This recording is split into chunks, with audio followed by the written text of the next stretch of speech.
Hi everyone, I am so excited today because I am speaking with author Soniah Kamal, and we're talking about her brand new book called Unmarriageable, and it came out the 22nd. It's only been out a couple of weeks, and she has the cover. She has the UK and the US books right in front of her, so she's going to hold them up because these covers, I mean, that's the one I've seen, which is just amazing. Thank you so much for having me and hosting me. This is the US cover. Yeah. And this is the UK cover. Oh, that's so pretty yes, too. There are peacocks on both of them. Very happy about that, and I love them both. So yeah. Well, you know, I was on you were on Facebook Live yesterday, so I got to read like all of your comments on the Tall Poppies page. Oh, okay. so yes, so I feel like I was we're friends doing already. Yes. I feel like I already know you, Sonia. Okay, great. And then this morning I watched your TED Talk. Okay. Oh, it was so it touched me. I got so emotional because I'm older than you. I'm 54, and when I was growing up, I mean, it's crazy because you think of the United States as like we have all these opportunities, but when I was growing up, I did really well in school. I wanted to go to college. Like that's what I worked for my whole entire life. And then when I was just about ready to graduate, my parents told me that I wasn't going to college, that they were using their money to send my brother, who didn't like school. Okay. Like, I liked school, and it crushed my world. Like, I didn't know what I was going to do because I thought that's what I was. They just never told me. And my dad said to me, "You're going to get married. You're going to have babies." Well, guess what? I had 6 children, so he prophesied correctly. Wow. I don't think a lot of people tend to think, and thank you for listening to my TED Talk, and it's about very much along these lines about not being permitted or allowed to do either, what you wanted to do, or being told that you had to live life a certain way. And the very acidic regret I lived with for a very, very long time. And often now, like when I do book events and this comes up, I sometimes do choke up, hopefully not right now. But going back to what you were saying, it's amazing to me how many women, how it's on the one hand, it's lovely that we have come a long way, baby. Yes. Without the cigarettes this time. But, and that's wonderful that there's a whole generation of women and more who don't live under those constraints anymore. That said, it often does astound me as to how many women, younger women, seem to really not have a very in-depth knowledge about how things were even in the U.S., till not too long ago, till I think the late 60s or so, women could not open a bank account for themselves, or, there were a lot of constraints in that fashion. So I think often, it's just incredible to me that it's just been, 30 years or so that things have changed. So 30, 40 years, things have changed so radically. But I think it's important that not just women, because women's history is not just women's history. It's world history. It's people's history. It's the history of my sons also. Yes. They come from me, a woman, and they're part of the world. So, I think it's very important for all of us to know the histories that we've come from, and people and women and men who have fought for rights all over the world, the shoulders that we stand on. And, and it's a pity that we don't seem to be giving the younger generations that sort of history and knowledge. In fact, with the humanities often being threatened to be cut out, and, school funding's cut and stuff, it often seems that the first thing to go are history. And literary studies and stuff. And there's a place for them. There's a place for memory. There's a place for these things. Absolutely. But I thought what I loved about your TED Talk was the hope, because I never thought of this before. But the one thing that I always did since I was a little girl was read. And then I homeschooled my children, so I read more and more and more, right? And then when I was trying to figure out what I was going to do with the rest of my life, I was like, well, what do I do? Well, I read all the time. So I want to talk to authors. And then I started to, so it's like when you talk about like how your life was transformed, I was like, this is so hopeful for people who to not think like it was a missed opportunity. Like I didn't get to go to college. so I felt like that was a missed opportunity. But then look what I get to do. I get to read, you know? I mean, books have been formative for me growing up. I do come from the generation where we didn't have 24-hour cartoon channels or cable per se. But, you know, there was still a lot to do. There was playing outside and all sorts of things. But books were, I loved reading. I loved reading. It was my escape. It was my education. I often refer to books as my parents. You know, and libraries and bookstores are just, you know, they're my second home. You know, I go and step into them and just seeing this wealth of perspective and everything on the shelves, and it's so comforting. But you know, I will say I'm so happy to hear that my TED Talk, you know, was hopeful and happy in many ways. For me, because I have to say, for me in particular, I as you know from that, it's a lot of writers say that, you know, they dreamed of being a writer and therefore they are. And for me, it was the complete opposite. Writing is, I used to dabble in writing. You know, I'd be that annoying kid who would, you know, write plays and gather all her cousins and friends and say, okay, you do this part, you do this part. But it was not something I really ever thought I wanted to. I was a storyteller, not a writer per se, and it's not something I wanted to do. I deeply, deeply wanted to be an actress. Like I say in my TED Talk, I saw this one movie, and it was as if it was truly Cupid's bow going through me, and I was like, this is what I want to do. And you know, my mother came home that day, and then in the TEDx talk, it goes on more about what happened, but. Even though I am a writer, and it's almost as if writing chose me and life has put me here, and in many respects I'm very content with it for sure, definitely. But there's always that regret of sliding door for me. You know, I wish I had I don't know, I wish I had some sort of selfish gene where I would not have cared, as my father said, you know, I won't get married, my sister won't get married, no one in Pakistan ever gets married. And I wish I hadn't cared about Pakistan's marital status and cared about myself some more. And, you know, I would get drama offers and movie offers. And you know, regrets are very hard to live with. Yes. And to live with regrets given to you by parents or culture or family, it's very acidic. It really eats into you. And especially it's one that's there, you know. For me, it was there all the time. I'd watch the Oscars. Not that I was going to win an Oscar per se, but you know, I'd watch the Oscars and they'd say, thank you to my parents who supported me. I'd be like, boo. Or as Pakistan has changed over the years and it's become so much more acceptable to be in the arts, an actress, a musician, etc. And you realize all the more that sometimes your life, not sometimes, oftentimes your life, as I think you yourself can attest, is very much determined by the time period in history you're born, the era you're born, very much sometimes even the years you're born. Right. My brother is 9 years younger than me, and he has honestly grown up in a very different Pakistan than the one I grew up in the late 80s and stuff. And just to see that one generation shift and then to see it more and more. And of course, like I do want to stress that there's no single story in Pakistan. Yes.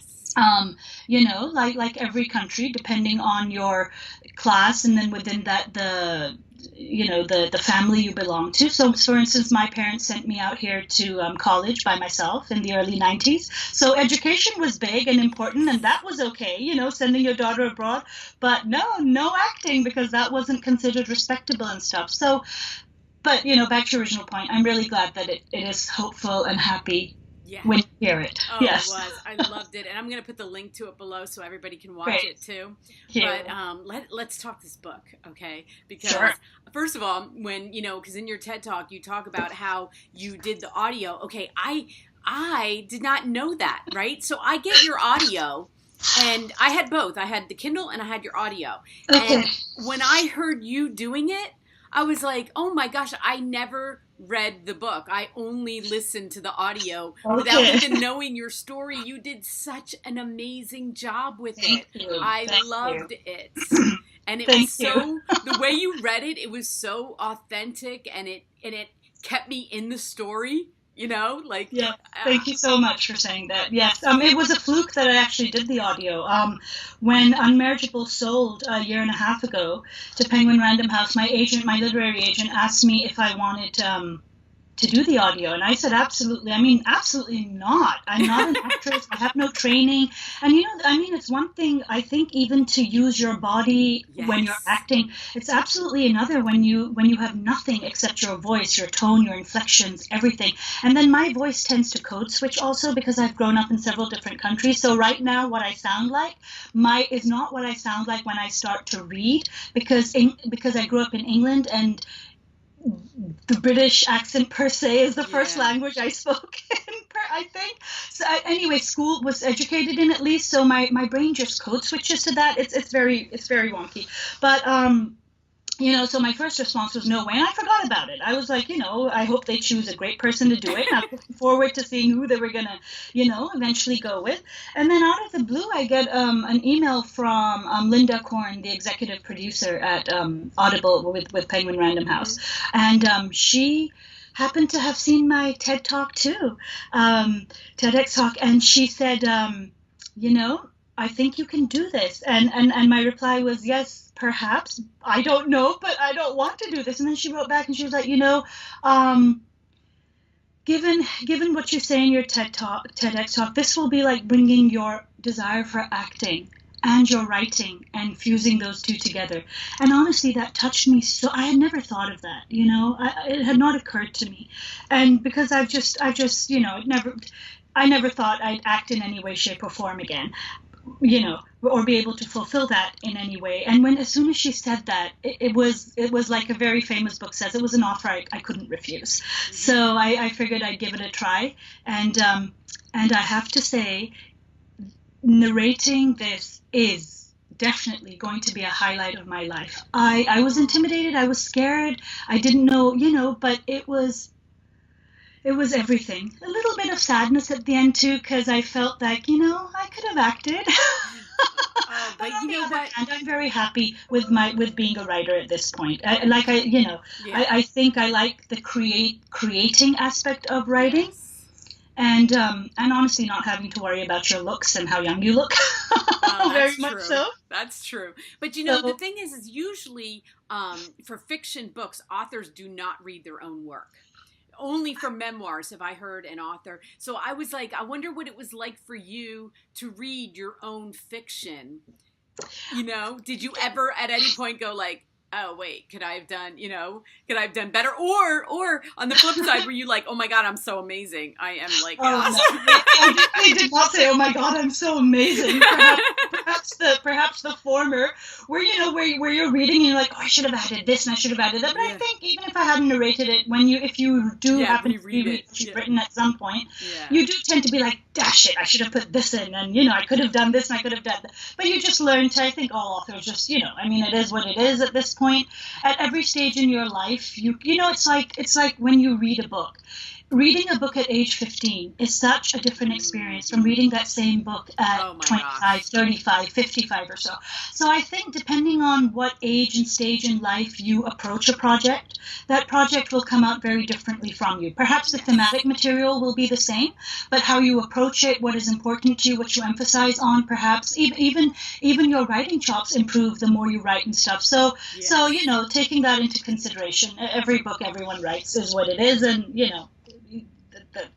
So well, what I loved about this book was that so everybody, it's being marketed as a Pakistani Pride and Prejudice, like that story rewritten, and right away as a reader I'm like, oh, am I going to be able to tell too much, like what is, but no, you made this story so your own.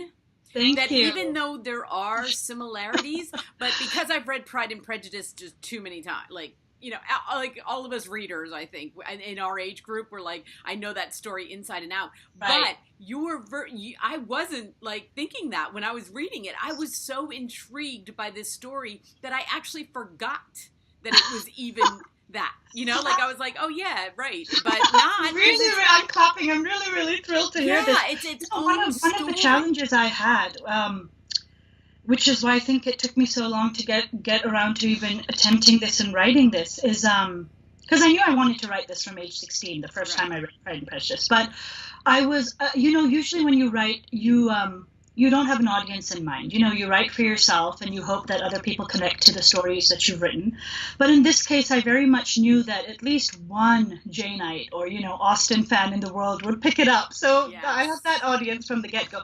But what I also wanted to do was write this as a standalone original novel so that readers who are not familiar with Austen or Pride and Prejudice or so that it's just as much a read for them, and it very much is. That is how I wrote it. So much. But I will also say that on the other hand, it is very, very deliberately what I call a parallel retelling.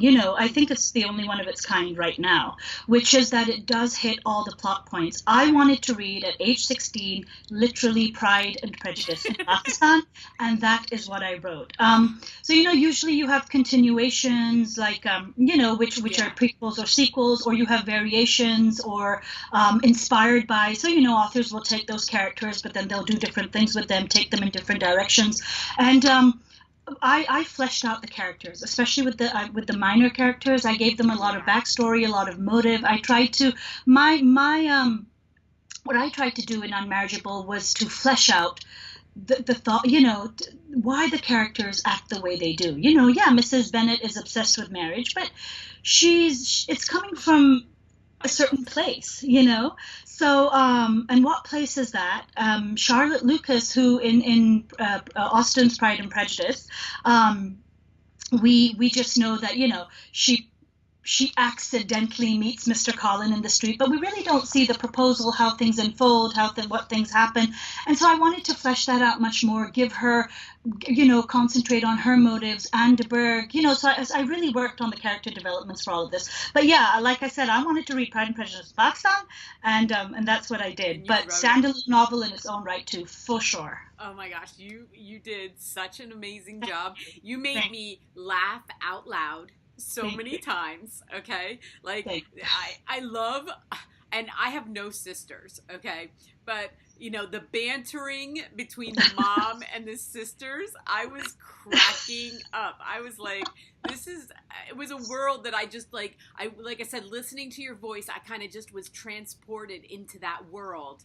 And it was hard to leave, even though I knew, it's almost like how it's going to end because of, you have a good idea how it's going to end. Right. But the way you did it was so beautiful that it's like it was its own thing, and she had her own story, and some of it was shocking. Just culturally, some of it I understood culturally, but then some of it I was actually really shocked. Like, I never understood.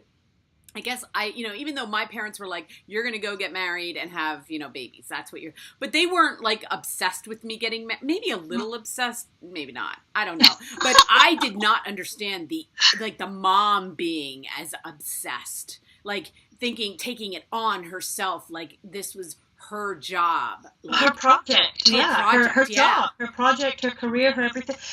There is a huge pressure in Pakistan to get married, and to marry well.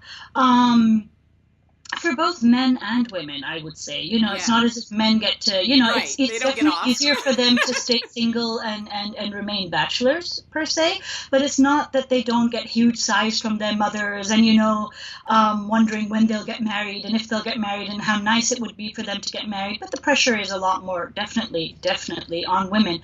And, part of... This is, I call it in the book, marriage industrial complex. I think, one of the reasons for this is that as a majority Muslim country, premarital sex is very much frowned upon, So a lot of, one of the, it is the only way to legally, have any sort of intimacy of that kind. So the pressure aside, a lot of people would like to get married. I have to say there was a lot of pressure on me to get married. I was considered over the hill, in the 90s at age 24.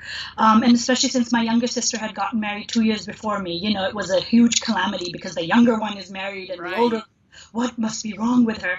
And I was very adamant about wanting to marry someone of my own choosing. And I actually have an essay on BuzzFeed about how I proposed to my husband and the tests I put him through and stuff. But, because I mean I was always a little rebellious in that way and a little defiant, and which is odd to say considering I gave in with the acting thing, but there, even to this day there is a lot of pressure on women to marry, and there are more and more women who, you know, the equation has changed, because like in the U.S., once you are educated, once you're able to earn your own income, which was obviously not the case in Regency England, but very much is the case in most of the countries in the world today. You know, once you are able to earn your own income and earn a good income, then really one of the legs that marriage stands on, which is a man providing financial security, is gone then and there. And so you very well have the choice of doing this, and a lot of, not a lot, I would say, but women are making that choice for themselves in Pakistan. And you know, especially I would guess divorced women, having gone through it once, are very cautious again about whether they want to get married again and who they would want to get married to. And if they have a career and an income, then they don't necessarily have to go that route ever again. So this is definitely a sea change that we see in Pakistan, and it's a very welcome, wonderful sea change. Does this mean that your parents are necessarily happy with that? That, you know, you're choosing to not get married? Because choosing to not get married implies not having kids later on, which again is a fallacy, because you can adopt, you can, you know, there are many ways of having children, like Sherry does, my Charlotte Lucas does in the novel, you know. She is unable to have children in the novel, and yet she goes on to fashion a very lovely family for herself. So, you know, so Pakistan is not Regency England. Things have changed, but the pressure to marry does remain. You do get mothers sighing and, you know, giving long shudders of despair if you declare that you might not want to get married. So I tell you what, I had so much fun with it. I'm so happy for you. Every time I see it out there, I'm just so thrilled for you. And just tell us before I let you go, are you writing something else right? I mean, I know you're doing all kinds of promoting right now, but are you already like working on your next project? Yeah, I wish I could say yes. I have, you know, I did not, honestly, I did not expect the book to get as much attention as it's getting. I'm obviously very, very, very joyous about that, and very happy and feel very grateful that people are, like, you know, readers are liking it, resonating with it so much across the board, you know, whether Pakistani readers, and, you know, it was written for Pakistani readers, and I had to be very careful, you know, for them, but it was written for everyone else, you know, so that was another two challenges. I had to write about it, you know, for people very familiar with the culture, but then also people who perhaps didn't know the culture or only came to it through news blips and stuff. And the Pakistan that you see in Unmarriageable is not one you see in the news ever at all. It's a very, you know, it's the way we live in Pakistan. It's a Pakistan where two sisters can go to an outdoor cafe and sit and crib about their mom and men and stuff. And we don't see that on the news usually. It's a Pakistan of fashion shows, of concerts, of plays. So, I'm really, really glad that so many people are enjoying it, loving the characters, loving everything. And honestly, when the book has so much, because my first novel, and I don't have that to hold up, but, you know, An Isolated Incident, which came out 5 years ago, it's very different. It was set in, it's a political novel. It was a promise I kept to my grandfather, but, you know, it did not get picked up here. It was set against the Kashmir conflict between India and Pakistan, an ongoing conflict, and it was eventually ended up being published in India with a small press. And honestly, it didn't, the reviews were great. It was shortlisted for several prizes, but it didn't have this, you know, the readership was not very wide. So I was expecting, honestly, sort of the same thing with Unmarriageable. I thought, okay, another novel will go out there, which is great. A few people will read it, which will be wonderful. So, and I'll just start writing another novel. And so this is actually very new for me. I'm trying to process it. So yeah, I don't like you know, like you mentioned when we were talking before we started recording, like your author friend, I do not know when to find time to do any writing with all of this stuff. But I will say that, you know, after 20 years of a lot of rejection, a lot of struggle in my writing career, to be able to it's very hard to get published in the U.S. It's extremely, extremely hard for all writers, but sometimes, you know, for writers of color. And this is just so wonderful for me. So I just want to enjoy each and every moment of it. And you know. Yes. You really should. You should just bask in this because, like I said, right now I see it everywhere, and I'm so happy for you. And thank you. I just want to applaud this. I can't wait to see what you write next. But hold up the cover for everybody to see before I let you go. The U.S. cover and the UK cover. Love them both. I love both my babies. That's right. Thank you so much, Sonia. I can't wait. I will be here when you do your next project, and we can talk again. But for right now, just go out there and have fun and see all your fans. So thank you so much for having me. I really appreciate it, and appreciate the love you have for the novel too. Thank you. Thank you. Have a great day. You too. Bye-bye. Bye.